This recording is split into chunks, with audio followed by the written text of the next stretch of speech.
नमस्कार, मैं हूँ विवेक और आप देख रहे हैं आपकी आवाज़। एक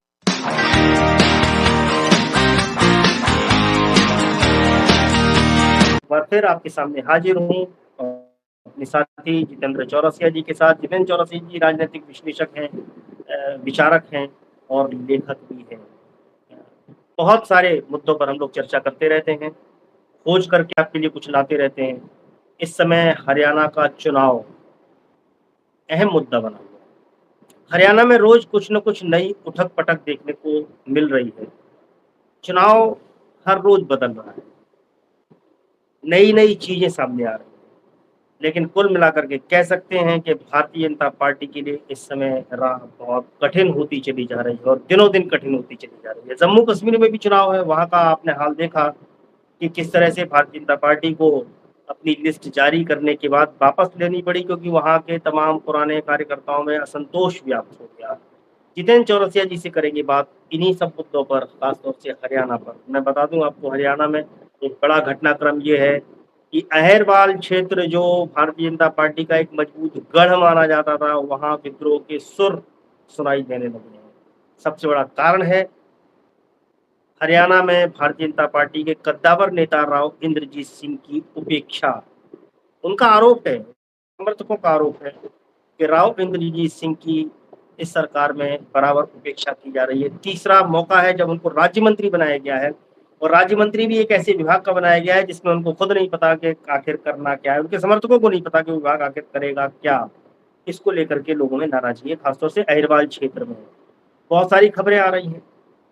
कांग्रेस से टूटकर किरण चौधरी गई भारतीय जनता पार्टी के अंदर और बनी राज्यसभा की सदस्य, लेकिन क्या उनका कोई प्रभाव बनेगा? उनकी बेटी आरती सिंह टिकट की दावेदार हैं, क्या उनको टिकट मिलेगी?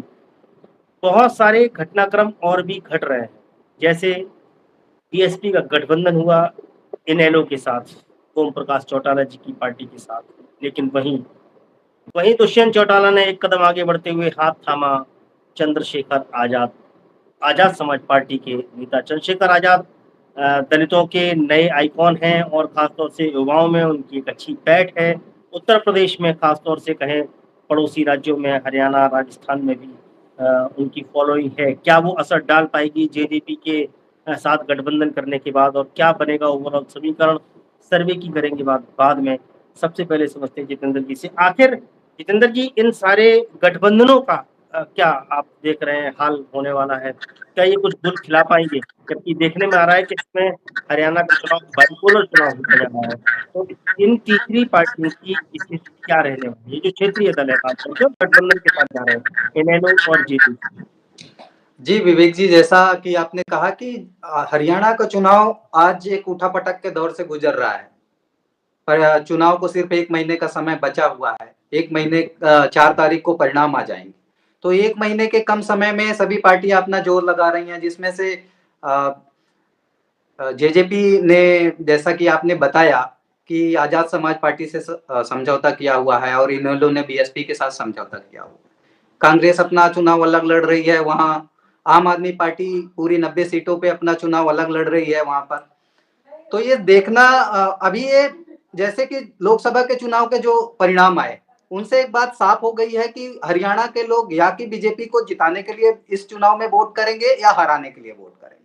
तो मुझे नहीं लगता कि इन गठबंधनों का बहुत ज्यादा असर इस चुनाव में होने वाला है, क्योंकि लोगों का मन है भारतीय जनता पार्टी के खिलाफ। जैसे कि लोकसभा चुनाव में देखने को मिला कि जो माइनॉरिटीज का जो वोट था या दलितों का जो वोट था, वो भारतीय जनता पार्टी को हराने के लिए वोट हुआ हरियाणा के अंदर।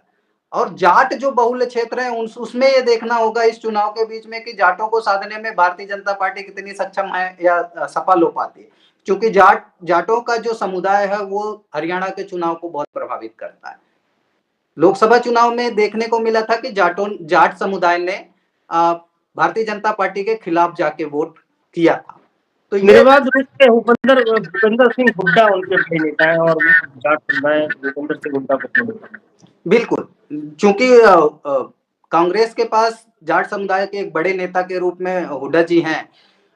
और दूसरी सबसे बड़ी बात हरियाणा में जो एक समझने वाली बात है कि पिछला जो लोकसभा का चुनाव था या जो 2019 का विधानसभा का चुनाव था, उससे भारतीय जनता पार्टी की साख लगातार गिरती चली जा रही है। 2019 में जहां उन्हें 41 सीटें मिली थी, वो वोट परसेंटेज भी उनका घटा लोकसभा चुनाव आते आते।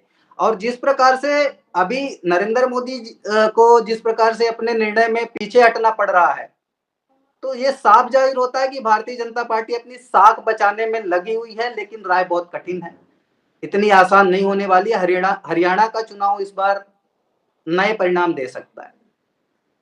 निश्चित रूप से हरियाणा का चुनाव काफ़ी दिलचस्प होता जा रहा है, रोज़ नई-नई खबरें आ रही हैं। जैसे आपने देखा पहले बीजेपी की जो लॉबी थी बड़ी यूनाइट और बड़ी इकट्ठी दिखाई दे रही थी। मनोहर लाल खट्टर को हटा कर के वहाँ सैनी जी को बना दिया गया मुख्यमंत्री, लेकिन बगावत के कोई सुर दिखाई नहीं दिए। लेकिन अब रोज़-रोज़ बीजेपी के अंदर से बगावत के नए-नए सुर दिखाई दे रहे हैं। जिसमें मैंने पहले भी आपको ज़िक्र किया, राव इंद्रजीत सिंह एक बड़ा फैक्टर है। वो खुल के भले ही कुछ नहीं कह रहे हैं, लेकिन उनके समर्थकों की तरफ से जो चीज़ें निकल कर के आ रही हैं, जो बातें निकल कर के आ रही हैं, निश्चित रूप से बड़ा असंतोष भारतीय जनता पार्टी को उठाना पड़ सकता है, खासतौर से अहिरवाल क्षेत्र में। दूसरा, भारतीय जनता पार्टी के जो स्ट्रैटेजी है अब टिकट बँटवारे की, उसको लेकर के भाजपा में असंतोष पैदा होने जा रहा है क्योंकि जो आरएसएस ने अपना एक फ़ॉर्मूला रखा था कि लगभग 70% लोगों का टिकट काट दिया जाए, ऐसा सुझाव भारतीय जनता पार्टी को दिया। अगर ऐसा होता है, तब जितेंद्र जी से समझने की ज़रूरत है कि स्थिति क्या बनने जा रही है। क्या वाक़ई में 70% टिकटों का जो बँटवारा जो कटौती अगर बीजेपी करती है, तब उनके जो कद्दावर नेता हैं वो उस लिस्ट में शामिल होंगे और वो बगावत के सुर उनके बुलंद होंगे या नहीं होंगे। क्योंकि जम्मू कश्मीर में देखा ही गया है कि बीजेपी को लिस्ट वापस लेनी पड़ी। लंबा मंथन हुआ बीजेपी में, लेकिन उसके बावजूद भी क्या निष्कर्ष निकला, उनकी लिस्ट आने की संभावना है, जिसमें कहा जाता है 4 पूर्व मुख्यमंत्रियों के परिवार के लोगों को टिकट दिए जाने की संभावना है। जो वहाँ का कार्यकर्ता है, काडर जो है वहाँ का है बीजेपी का, वो वैसे भी नाराज़ है। आरएसएस का जो काडर है वो भी नाराज़ है। एंटी इनकम्बेंसी एक फैक्टर हो सकता है। जितेंद्र जी क्या कहते हैं, टिकट बँटवारों को लेकर के कितना मुश्किल होने वाली है भाजपा? जी विवेक भाई, बहुत मुश्किल दौर से गुजर रही है भारतीय जनता पार्टी हरियाणा में, क्योंकि पिछले 3 दिन से लगातार खबरें आ चुकी थी, मीडिया में भी प्रकाशित हुई कि आज ये लिस्ट आ जाएगी, लेकिन वो लिस्ट आते आते टाल दी जाती है। उसका सबसे बड़ा कारण यही है कि जो आंतरिक द्वेष है पार्टी के अंदर, भारतीय जनता पार्टी में, न केवल सिर्फ हरियाणा में, मध्य प्रदेश में, छत्तीसगढ़ में, वो सभी जगह कमोबेश बाहर आ चुका है। अब वो पुरानी भारतीय जनता पार्टी को समझना कि वहां सब कुछ ठीक था, संगठन के आगे सब अपनी बात को दबा देते थे, संगठन के साथ सब चल देते थे, अब वैसी बात रही नहीं है। हर स्टेट में विरोध के स्वर उठ रहे हैं।